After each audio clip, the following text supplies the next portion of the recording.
1898, Enzo Ferrari lahir di kota kecil bernama Medina, Italia. Lahir dalam badai, hidup dari keluarga miskin yang berayahkan seorang pandai besi. Enzo kecil tumbuh dengan minat sebagai mekanik sedari kecil. Di sela-sela waktunya bersekolah, ia membantu ayahnya memperbaiki mobil. Dengan imbalan, Enzo kecil akan diajari menyetir mobil. 1916, flu Spanyol merebak di Eropa yang mengakibatkan kakak dan ayahnya meninggal dunia. Dan bersamaan dengan pecahnya Perang Dunia Pertama, bisnis usaha keluarga yang dibangun ayahnya pun kolaps dalam situasi perang tersebut. Enzo remaja pun bergabung dengan militer. Sebagai wajib militer, Enzo ditempatkan di workshop militer sebagai mekanik dan pandai besi. Setelah perang usai, Enzo melamar ke berbagai perusahaan, termasuk Fiat. Namun, semuanya menolak. Test driver. Ferrari mulai bekerja sebagai test driver di sebuah perusahaan bernama CMN, perusahaan yang merombak truk menjadi kendaraan berpenumpang. Siapa sangka, skill mengemudi Enzo luar biasa, sehingga perusahaan mempromosikannya menjadi driver balapan mewakili perusahaan. Debut pertamanya di tahun 1919 dan berhasil menduduki urutan keempat dalam balapan tersebut. Balapan demi balapan diikuti, namun sekalipun tak kunjung juara. Akhirnya Enzo memutuskan untuk resign dan bergabung dengan Alfa Romeo. Pada tahun 1923, Enzo memenangkan Grand Prix pertamanya dengan Alfa Romeo, yang mana dikala itu menjadi tim balap terhebat di Italia. Tragedi tak dapat dielak. Dua rekan balap yang paling kompetitif bagi Enzo meninggal dunia akibat kecelakaan di trek, yang membuat Enzo berhenti balapan di tahun 1924.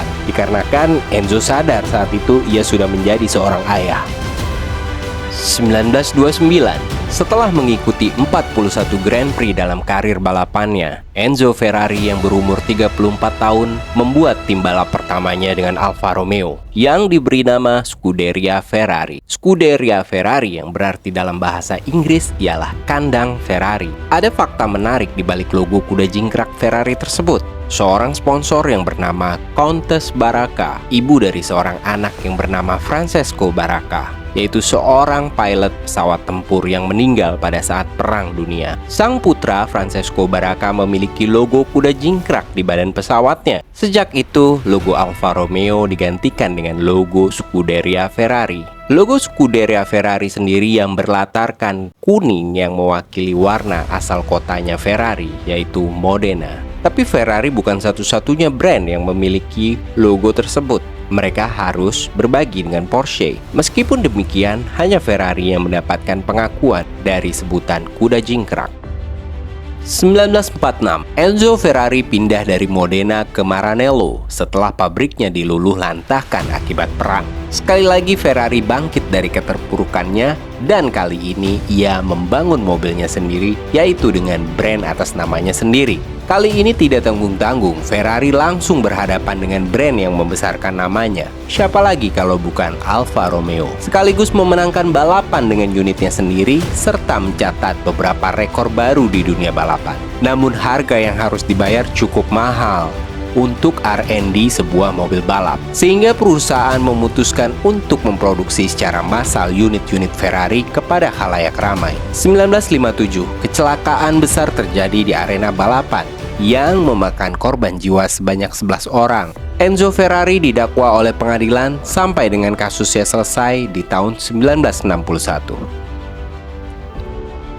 Tough personality. Citra Enzo di mata publik sangat buruk dikarenakan framing media terhadapnya, membuat Enzo geram dan mendirikan media broadcastnya sendiri yang bernama Autosprint. Ketenaran Enzo memudar dan menyusut pada tahun 1962. Karakternya yang keras membuat Enzo sudah berhasil bertahan di banyak situasi. Sebut saja mulai dari pandemi flu yang menewaskan jutaan orang, selamat dari Perang Dunia Kedua, bahkan lolos dari ancaman pembunuhan dikarenakan bermain dua kaki dalam kancah politiknya, dan masih banyak lagi. Great Walkout. Enzo memecat 9 karyawan terbaiknya pada saat mengangkat istrinya sebagai manajer di perusahaannya. Dan 9 karyawan tersebut itulah yang akhirnya meramaikan dunia balapan dan dunia otomotif saat itu, karena mereka membuat perusahaannya sendiri. Pushing to the limit. Enzo Ferrari memaksakan beberapa test drivernya untuk saling berkompetisi.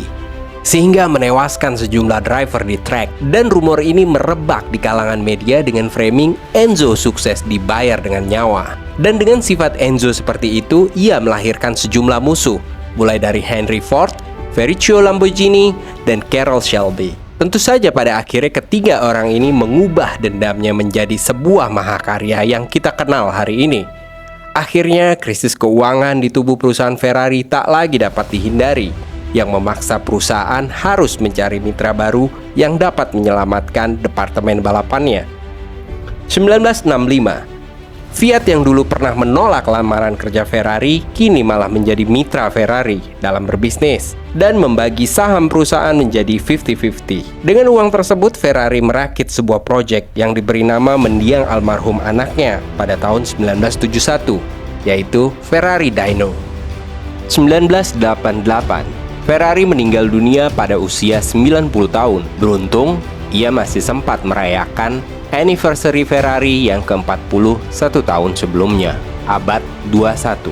Setelah wafatnya sang founder, perusahaan Ferrari membuat satu model untuk mengenang sang founder. Di tahun 2002 sampai 2004, Ferrari meluncurkan The Enzo Ferrari model ke pasaran.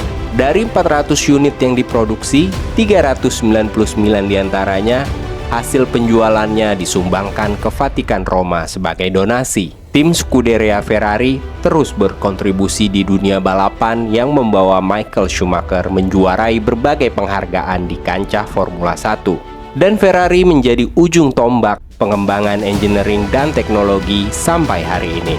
September 2022, Ferrari meluncurkan SUV pertamanya, yakni Ferrari Purosangue, dan Enzo Ferrari masih meneruskan legasinya sampai hari ini.